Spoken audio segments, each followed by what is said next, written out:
Eight Cousins by Louisa May Alcott. Chapter 7. A Trip to China.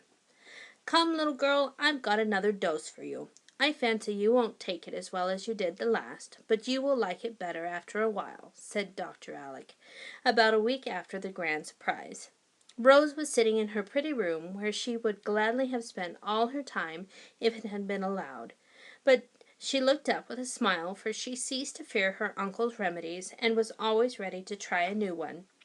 The last had been a set of light gardening tools, with which she had helped him put the flower beds in order, learning all sorts of new and pleasant things about the plants as she worked, for, though she had studied botany at school, it seemed very dry stuff compared with Uncle Alec's lively lesson. "What is it now?" she asked, shutting her work-box without a murmur. "Salt water." "How must I take it?" "Put on the new suit Miss Hemming sent home yesterday, and come down to the beach. Then I'll show you." "Yes, sir," answered Rose obediently, adding to herself with a shiver as he went off, "It is too early for bathing, so I know it is something to do with a dreadful boat." Putting on the new suit of blue flannel, prettily trimmed with white, and the little sailor hat with long streamers, diverted her mind from the approaching trial, till a shrill whistle reminded her that her uncle was waiting. Away she ran through the garden, down the sandy path, out upon the strip of beach that belonged to the house, and here she found Dr. Alec busy with a slender red and white boat that lay rocking on the rising tide. "That is a dear little boat, and Bonnie Belle is a pretty name," she said, trying not to show how nervous she felt. "It is for you, so sit in the stern and learn to steer till you are ready to learn to row." "Do all boats wiggle about in that way?" she asked, lingering as if to tie her hat more firmly. "Oh, yes, pitch about like a nutshell when the sea is a bit rough," answered her sailor uncle, never guessing her secret well. "Is it rough today?" "Not very. It looks a trifle squally to the eastward, but we are all right till the wind changes. Come." "Can you swim, uncle?" asked Rose, clutching at his arm as he took her hand. "Like a fish. Now then." "Oh, please hold me very tight till I get there. Why do you have the stern so far away?" And stifling several squeaks of alarm in her passage, Rose crept to the distant seat, and sat there, holding on with both hands, and looking as if she expected every wave to bring a sudden shipwreck. Uncle Alec took no notice of her fear, but patiently instructed her in the art of steering, till she was so absorbed in remembering which was starboard and which was larboard, that she forgot to say "Ow!" every time a big wave slapped against the boat. "Now, where shall we go?" she asked, as the wind blew freshly in her face, and a few long, swift strokes sent them half across the little bay. "Suppose we go to China." "Isn't that a rather long voyage?" "Not as I go. Steer round the point into the harbor, and I'll give you a glimpse of China in 20 minutes or so." "I should like that," and Rose sat wondering what he meant, while she enjoyed the new sights all about her. Behind them,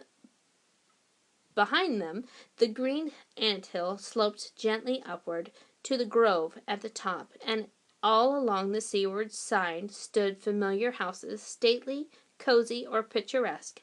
As they rounded the point, the great bay opened before them, full of shipping, and the city lay beyond its spires, rising above the tall masts with their gay streamers.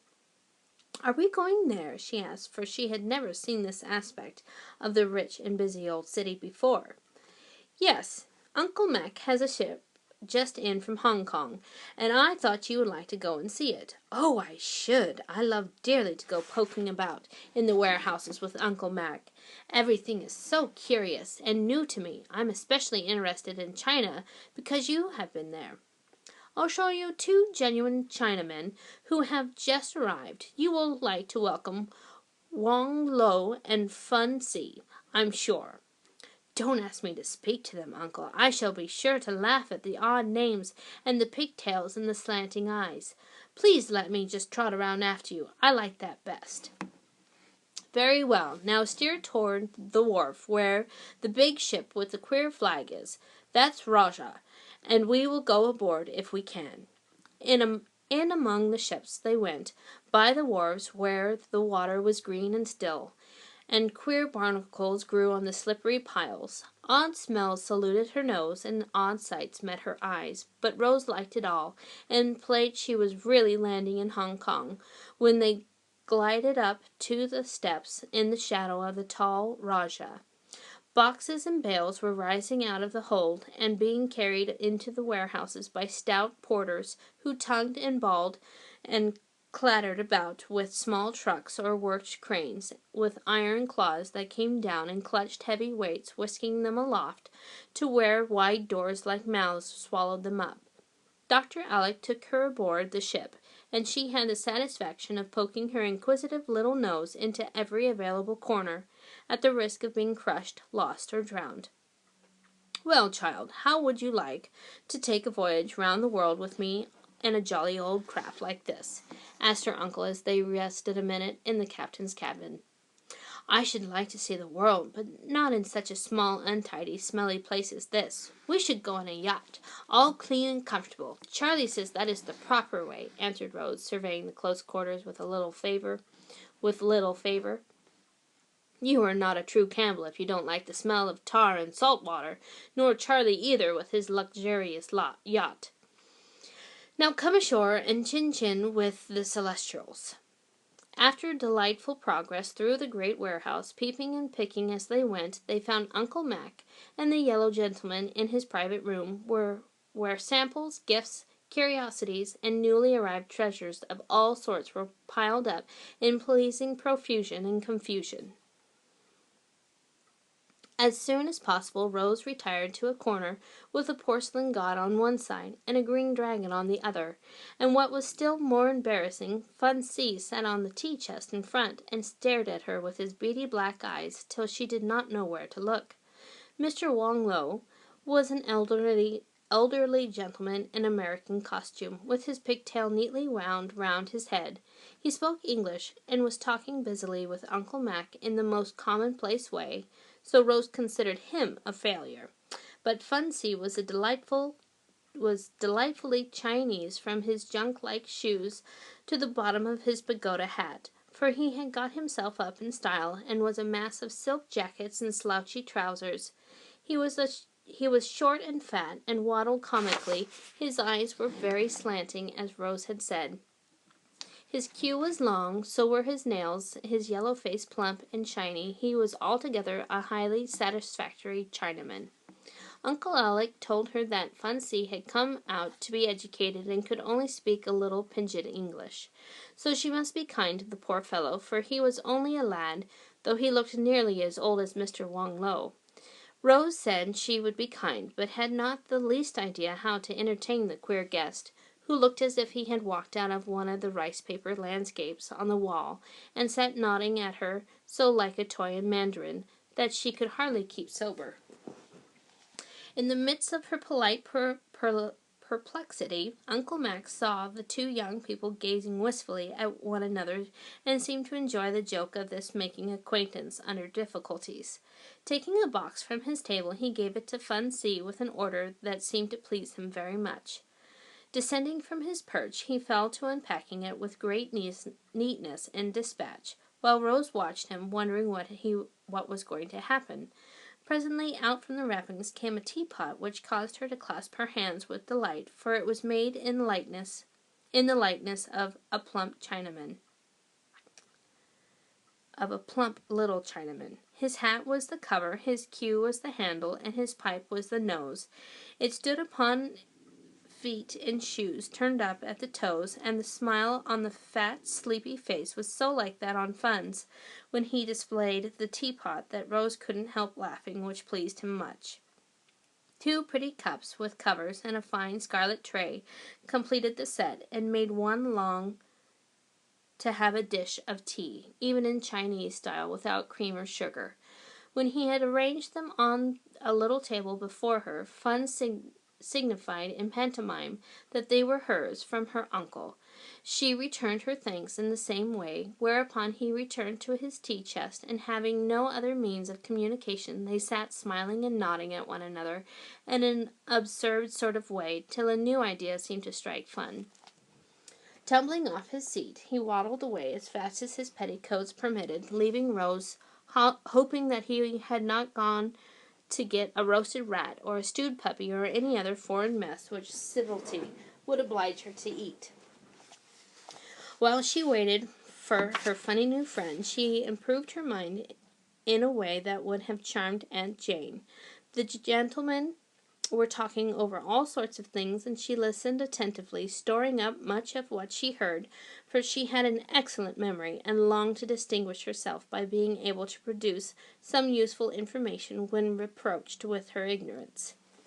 She was just trying to impress upon her mind that Amoy was 280 miles from Hong Kong, when Fun came scuffling back, bearing what she thought was a small sword, till he unfurled an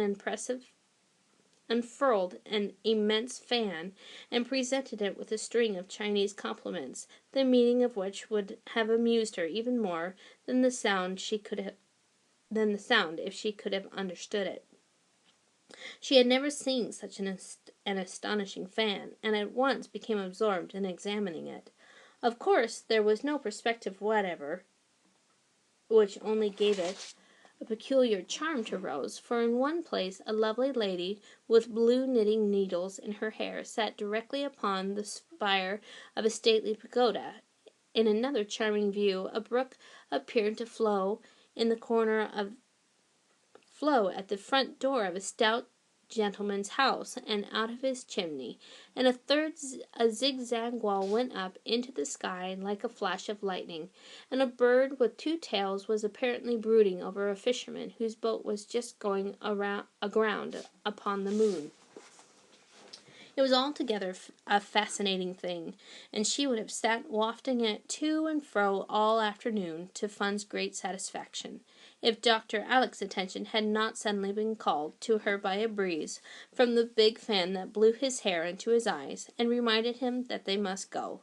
So the pretty china was repacked, Rose furled her fan, and with several parcels of choice teas for the old lady stowed away in Dr. Alec's pockets, they took their leave after Fun had saluted them, and with the 3 bendings and the 9 knockings, as they salute the Emperor or Son of Heaven at home.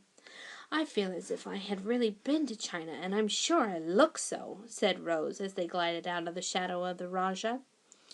She certainly did, for Mr. Wang Lo had given her a Chinese umbrella, Uncle Alec had got some lanterns to light up her balcony, and the great fan lay in her lap, and the tea set reposed at her feet. "This is not a bad way to study geography, is it?" asked her uncle, who had observed her attention to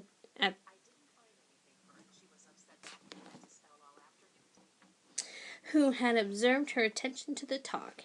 "It is a very pleasant way, and I really think I have learned more about China today than in all those lessons I had at school, though I used to rattle off the answers as fast as I could go. No one explained anything to us, so all I remember is that tea and silk come from there, and the women have little bits of feet. I saw Fun looking at mine, and he must have thought them perfectly immense," answered Rose, surveying her stout boots with sudden content. "We will have out the maps and the globe, and I'll show you some of my journeys, telling stories as we go. That will be next best to doing it actually. You are so fond of traveling, I should think it'd be very dull for you here, Uncle. Do you know Aunt Plenty says she is sure you will be off in a year or 2? Very likely." "Oh me, what shall I do then?" sighed Rose in a tone of despair that made Uncle Alec's face brighten with a look of genuine pleasure as he said significantly, "Next time I go I shall take my little anchor with me. How will that suit?" "Really, Uncle?" "Really, niece." Rose gave a little bounce of rapture which caused the boat to wiggle in a way that speedily quieted her down. But she sat beaming joyfully and trying to think which of some 100 questions she should ask first, when Dr. Alec said, pointing to a boat that was coming up behind them in great style, How well those fellows row! Look at them, and take notes for your own use by and by." The stormy Petrel was manned by half a dozen jaunty-looking sailors, who had made a fine display of blue shirts and shiny hats, with stars and anchors in every direction. "How beautifully they go, and they are only boys. Why, I do believe they are our boys. Yes, I see Charlie laughing over his shoulder. Row, uncle, row! Oh, please do, and not let them catch up with us," cried Rose in such a state of excitement that the new umbrella nearly went overboard. "All right, here we go!" And away they did go, with a long, steady sweep of the oars that carried the Bonnie Belle through the water with a rush. The lads pulled their prettiest, but Dr. Alec would have reached the point first if Rose, in her flurry, had not retarded him by jerking the rudder ropes in a most unseamanlike way, and just as she got right again, her hat blew off. That put an end to the race, and while they were still fishing for the hat, the other boat came alongside with all oars in the air, and the jolly young tars ready for a frolic. "Did you catch a crab, uncle?" "No, a bluefish," he answered, as the dripping hat was landed on the seat to dry. "What have you been doing? Seeing fun?" "Good for you, Rose. I know what you mean. We are going to have him up to show us how to fly the big kite, for we can't get the hang of it. Isn't he great fun, though?" "No, little fun." "Come, stop joking, and show us what you've got. You'd better hoist that fan for a sail. Lend Dandy your umbrella. He hates to burn his pretty nose. I say, uncle, are you going to have a feast of lanterns?" "No, I'm going to have a feast of bread and butter, for it's tea time. If that black cloud doesn't lie, we shall have a guest before long, so you had better get home as soon as you can, or your mother will be anxious, Archie." "Aye, aye, skipper. Good night, Rose. Come out often, and we'll teach you all there is to know about rowing," was Charlie's modest invitation. Then the boats parted company, and across the water from Petrel's crew came a verse from one of the nonsense songs in which the boys delighted. "Oh, Timballo, how happy we are! We live in a sieve and a crockery jar, and all night long in the starlight pale we sail away with a pea-green sail, and whistle and warble a moony song to the echoing sound of a coppery gong. Far and few are the lands where the Jumblies live. Their heads are green and their hands are blue, and they went to sea in a sieve."